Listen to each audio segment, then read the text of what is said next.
જોઈ રહ્યા છો રફતાર હેડલાઇન। હવે જોઈએ અગત્યના સમાચાર। કાયદો ગરીબો માટે જ। અમરેલીમાં એકતરફી કાર્યવાહીને લઈને ઉઠ્યા તીખા સવાલો, જનતામાં ભારે નારાજગી। અમરેલીમાં તાજેતરમાં હાથ ધરાયેલી દબાણ હટાવવાની કાર્યવાહીએ શહેરમાં ચર્ચા જગાવી છે।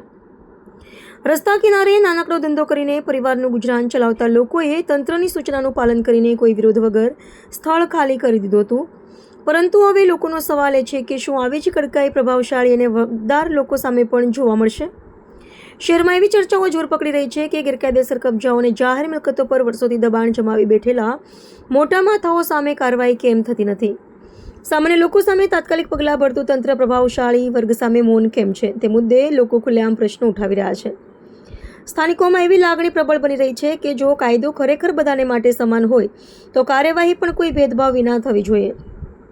હવે સમગ્ર શહેરની નજર તંત્રના આગામી પગલાં પર છે। જો પ્રભાવશાળી લોકો સામે પણ સમાન કડક કાર્યવાહી થશે તો જ કાયદાની નિષ્પક્ષતા પર વિશ્વાસ મજબૂત બનશે, અન્યથા એકતરફી અભિયાનના આક્ષેપો વધુ તેજ બનવાની શક્યતા નકારી શકાય તેમ નથી। રિપોર્ટર સંજય વાઘેલા, અમરેલી।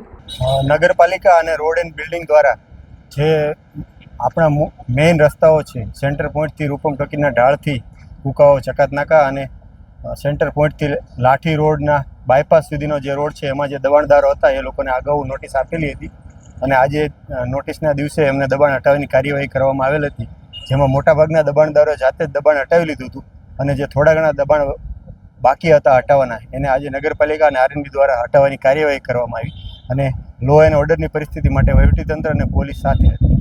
કેટલા દિવસ ચાલશે કામ? હાલ તો અત્યારે આજનો દિવસ છે, ફરી વખત નોટિસનો જ્યારે પણ દિવસ આવશે ત્યારે ફરી વખત કરવામાં આવશે।